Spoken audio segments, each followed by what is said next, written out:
Trigger warning. It's Thanksgiving, and you know what that means. As you try and enjoy some downtime with your family, you'll undoubtedly find yourself sitting across from a social justice warrior at your Thanksgiving table trying to force-feed you white guilt. After all, it's your ancestors who committed mass genocide against the Indians. I'm sorry, Native Americans. I'm sorry, indigenous? The ones who do the mouth thing.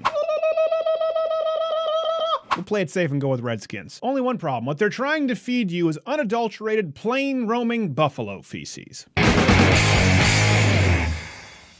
All right, to preface this, yes, there were some heinous crimes committed on behalf of the settlers, Europeans, that are unforgivable, and I've benefited as a result with white privilege, blah, blah, blah, blah, blah, blah, but some of the BS needs to be called out. Civilizations clash. That's happened since the beginning of time. Yes, war sucks, but it doesn't give the right to leftist teachers, social justice warriors to lie about a non-existent horseback culture, peaceful Native American who was taken out by smallpox blankets and painted with colors of the wind. How? So before you dummies hang that dream catcher from your rear view mirror, that's another problem we'll talk about. Are you planning to fall asleep at the wheel? You're a jackass. I don't care if you do have a dream catcher in your car. You fall asleep at the wheel with over 2 tons of steel, glass, and gasoline behind you. It's going to be a bad dream. No one wakes up from that refreshed. But it's time to put your surgical mask on like Japanese do in the face of SARS because you're about to smell some sacred cows being burned. Let's debunk some of the most common politically correct Thanksgiving myths. Myth: the Native Americans were a peaceful culture to whom the concept of war was foreign.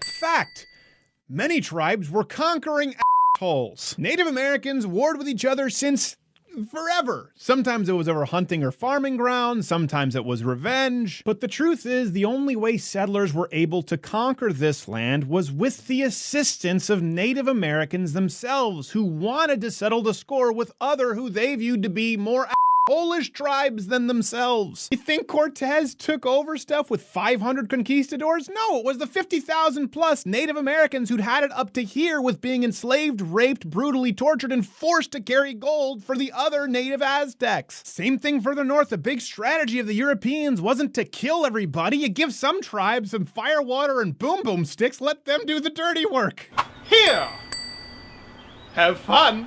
Some of the Redskin tribes were the most brutal in existence. Some of them practiced enslavement, rape, cannibalism. They would sometimes target women and children. For example, the Comanches would butcher babies and roast people alive. And where do you think we learned the fine art of scalping?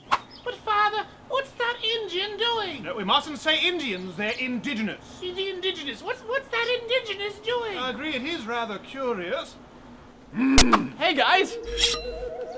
Oh my God! Myth: Native Americans were an advanced society. Truth: not even close.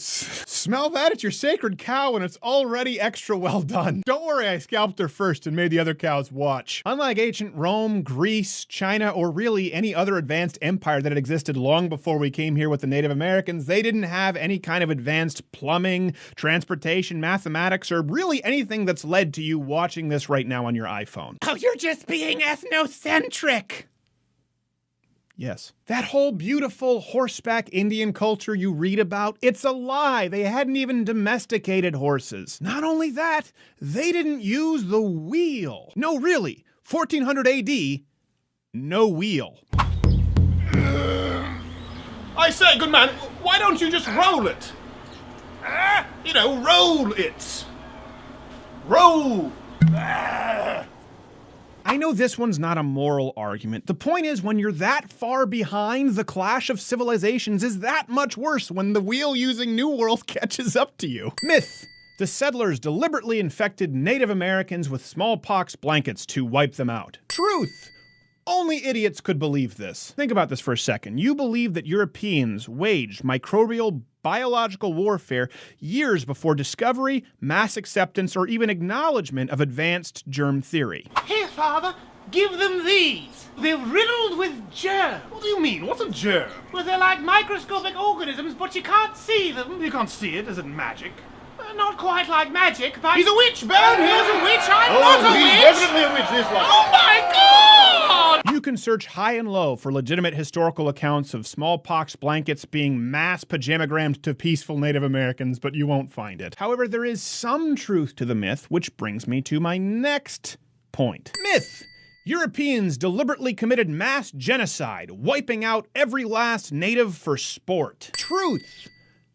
Nope. This brings back in our last point. It is estimated that as high as 95% of Native Americans were actually taken out by diseases. Why? Because Europeans brought with them new diseases to which the natives weren't immune, not only themselves, but with animals with which the Native Americans had had no contact with, because again, they hadn't yet domesticated horses. Again, not judging just because of the lack of advancement as a society. No horses or wheel. No wheel. Sure, there were plenty of bloody, horrendous, unimaginable conflicts that did occur, and when dealing with a more barbaric society and new settlers, generally speaking in warfare, the guys with the boom sticks win. This isn't exclusive to America, and it's not all uncommon. But Europeans weren't hell-bent on destroying every single last indigenous person. As a matter of fact, they were encouraged to reach out to them and try and bring them into the culture and convert them to Christianity. Plus, intermarrying was incredibly common. How else do you explain Angelina Jolie, Johnny Depp, Kid Cudi, and even imaginary Elizabeth Warren claiming to be 1/16th Cherokee? She's quite pretty, Father. Yes, she is. Totally, how? She makes me feel warm in my wobbly bits. My bits, too.